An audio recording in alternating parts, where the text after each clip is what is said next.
today. I'm good, but it's a lot of noise going on out here, so I had to come out here this early to see what the hell was going on.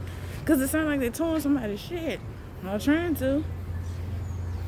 And let's just face it, first car they would tow would be the black person car.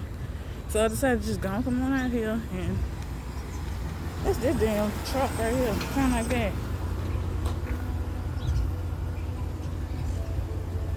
I gotta get some gas today. I gotta go and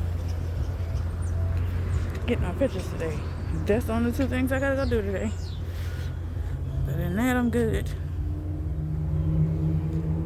So far, so good, y'all. And that Liberty man in the truck, I didn't even know somebody's still sitting in there.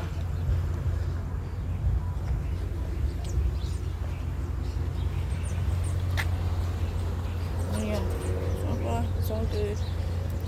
That's gonna need wiping off. All the windows gonna need wiping off. Water all on the window. Okay, so I'm gonna take my ass in the house. So we'll see y'all later. Bye, guys.